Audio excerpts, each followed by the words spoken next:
ನೀವು ಜಾಮೂನ್ ಮಾಡಿ ಸರಿಯಾಗಿ ಬಂದಿಲ್ವಾ? ಮಾಡಿ ಬೇಜಾರಾಗಿದೆಯಾ?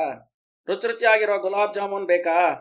ದಿಢೀರಂತ ರುಚಿ ರುಚಿ ಗುಲಾಬ್ ಜಾಮೂನ್ ಮಾಡೋ ರೆಸಿಪಿ ನಿಮಗೆ ತೋರಿಸ್ತಿದ್ದೀನಿ.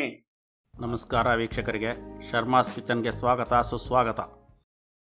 ಬೇಕಾಗುವ ಸಾಮಗ್ರಿಗಳು: ಗುಲಾಬ್ ಜಾಮೂನ್ ಹಿಟ್ಟು, ಸಕ್ಕರೆ, ಏಲಕ್ಕಿ ಪುಡಿ ಸ್ವಲ್ಪ, ಕಾಯಿ ಸಾರಿಸಿದ ಹಾಲು, ಚಿಟಿಕೆ ಉಪ್ಪು, ಕರಿಯಕ್ಕೆ ಎಣ್ಣೆ, ಕುಂಕುಮ ಕೇಸರಿ 5-6 ದಳ. ನಾವು 1 kg ಹಿಟ್ಟನ್ನು 3 ಭಾಗ ಮಾಡಿ 1 ಭಾಗ ಹಿಟ್ಟನ್ನು ಒಂದು ಬೌಲಲ್ಲಿ ಹಾಕಿ ಹಾಲಲ್ಲಿ ಕಲಿಸ್ತಿದ್ದೀವಿ. ನಾವು ಗಿಟ್ಸ್ ಅನ್ನೋ ಬ್ರ್ಯಾಂಡ್ ಹಿಟ್ಟು ತಗೊಂಡಿದ್ದೀವಿ. ಪ್ರಮೋಷನ್ ಏನೂ ಇಲ್ಲ. ಈ ಹಿಟ್ಟಲ್ಲಿ ಜಾಮೂನ್ ಚೆನ್ನಾಗಿ ಬರುತ್ತೆ, ಅದಕ್ಕೆ ನಾವಿದು ತಗೊಂಡಿದ್ದೀವಿ. ನೀವು ಬೇಕಾದರೆ ಬೇರೆ ಬ್ರ್ಯಾಂಡ್ ಹಿಟ್ಟಲ್ಲೂ ಕೂಡ ಜಾಮೂನ್ ಮಾಡಬಹುದು. ನಾವು ಹಾಲಲ್ಲಿ ಕಲಿಸ್ತಿದ್ದೀವಿ, ನೀವು ಬೇಕಾದರೆ ನೀರಲ್ಲೂ ಕೂಡ ಕಲಸಿ ಮಾಡಬಹುದು. ನಮಗೆ ಹಾಲಲ್ಲಿ ರುಚಿ ಚೆನ್ನಾಗಿದೆ ಅನಿಸಿದೆ, ಅದಕ್ಕೆ ಹಾಲಲ್ಲಿ ಕಲಸಿ ಮಾಡ್ತಿದ್ದೀವಿ. ಹಿಟ್ಟನ್ನು ಗಂಟೆಗಳಿಲ್ದಂತೆ ಸ್ವಲ್ಪ ಮೆತ್ತಗೆ ಕಲಿಸ್ಬೇಕು, ನಾದಬಾರ್ದು. ಹಿಟ್ಟು ಕಲಸಿದ ಮೇಲೆ ತಟ್ಟೆ ಮುಚ್ಚಿಟ್ಟು 15ರಿಂದ 20 ನಿಮಿಷ ನೆನೆಯಕ್ಕೆ ಬಿಡಬೇಕು. ನಾವು ಈಗ ಸಕ್ಕರೆ ಪಾಕ ಮಾಡ್ಕೊಳ್ಳೋಣ. 100 ಗ್ರಾಮ್ ಹಿಟ್ಟಿಗೆ ಅಂದಾಜು 300ರಿಂದ 325 ಗ್ರಾಮ್ ಸಕ್ಕರೆ ಬೇಕು. ನಾವು ಒಂದು ಪಾತ್ರೆಯಲ್ಲಿ 1 kg ಅಷ್ಟು ಸಕ್ಕರೆ ಹಾಕಿದ್ದೀವಿ. ಅದಕ್ಕೆ 1 ಲೀಟ್ರ್ 100ರಿಂದ 1 ಲೀಟ್ರ್ 150 ml ಅಷ್ಟು ನೀರು ಹಾಕಿದ್ದೀವಿ. ಸ್ಟವ್ ಮೇಲಿಟ್ಟು ಕಾಯಕ್ಕೆ ಬಿಡಬೇಕು. ಸಕ್ಕರೆ ಕರಗದ ಮೇಲೆ ಉಪ್ಪು ಹಾಕಿ, ಸಕ್ಕರೆಯಲ್ಲಿ ಗಲೀಜಿರುತ್ತೆ ಅಂತ ನಾವು ಶೋಧಿಸಿದ್ದೀವಿ. ಶೋಧಿಸಿದ ಮೇಲೆ ಸ್ಟವ್ ಅಂಟಿಸಿ ಕುದಿಯಕ್ಕಿಡಬೇಕು.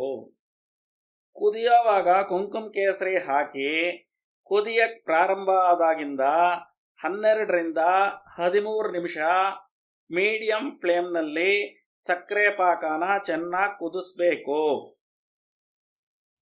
ಈಗ ಹಿಟ್ಟು ಕಲಸಿ 15ರಿಂದ 20 ನಿಮಿಷ ಆಗಿದೆ. ಈಗ ಉಂಡೆ ಮಾಡ್ಕೊಳ್ಳೋಣ. ಸ್ಪೂನ್ ತಗೊಂಡು ಎಲ್ಲ ಚೆನ್ನಾಗಿ ಒಂದ್ಸತಿ ಬೆರೆಸ್ಕೊಳ್ಳಿ. ನೋಡಿ, ಹಿಟ್ಟು ಚೆನ್ನಾಗಿ ಮೆತ್ತಗೆ ನೆನ್ಕೊಂಡಿದೆ. ಈಗ ನೀವು ಕೈಗಂಟಂತೆ ತುಪ್ಪ ಸವರ್ಕೊಳ್ಳಿ. ನಿಮಗೆ ಯಾವ ಆಕಾರಕ್ಕೆ ಬೇಕೋ ಆ ಆಕಾರಕ್ಕೆ ಉಂಡೆ ಮಾಡ್ಕೊಳ್ಳಿ. ಜಾಸ್ತಿ ಹಿಟ್ಟನ್ನು ಅಮಕದೀರ, ನಾದದೀರ, ಮೇಲೆ ಮೇಲೆ ಗೆರೆ ಇಲ್ಲದಂತೆ ಗುಂಡಿಗೆ ಉಂಡೆ ಮಾಡಬೇಕು. ಉಂಡೆ ಸೀಳ್ಕೊಂಡಿದ್ರೆ ಜಾಮೂನೆಲ್ಲ ಒಡೆದು ಪುಡಿ ಆಗುತ್ತೆ. ಉಂಡೆಗಳು ನೋಡೋಕ್ಕೆ ದೊಡ್ಡ ದೊಡ್ಡ ಗೋಲಿಗಳ ಥರ ನೈಸಾಗಿ ಚೆನ್ನಾಗಿರಬೇಕು. ನೋಡಿ, ಈಗ ಪಾಕ ಕುದಿಯಕ್ಕೆ ಸ್ಟಾರ್ಟ್ ಆಗಿ 12 ನಿಮಿಷ ಆಗಿದೆ. ಸ್ಟವ್ ಆಫ್ ಮಾಡಿ ಪ್ಲೇಟ್ ಮುಚ್ಚಿಡಿ. ಈಗ ಪಾಕ ರೆಡಿಯಾಗಿದೆ.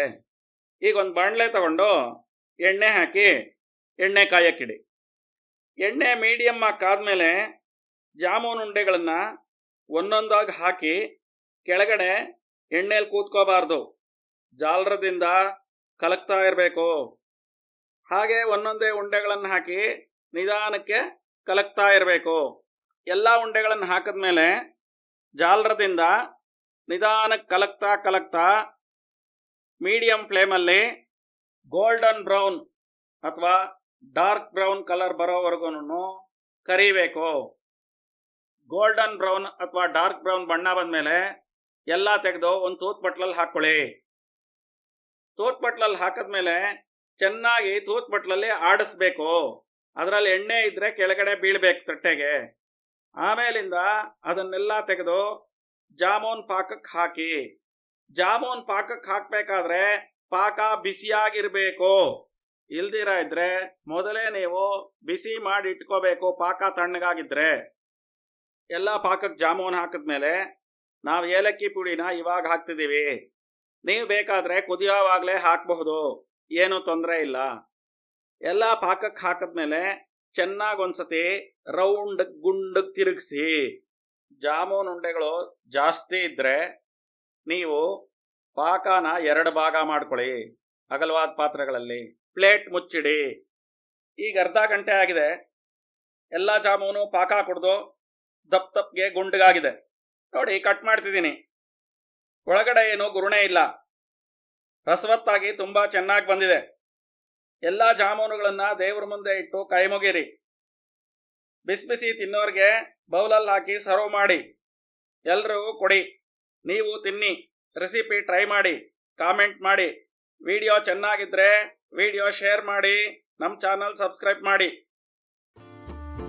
ವಿಡಿಯೋ ನೋಡಿದ್ದಕ್ಕಾಗಿ ತುಂಬ ಹೃದಯದ ಧನ್ಯವಾದಗಳು.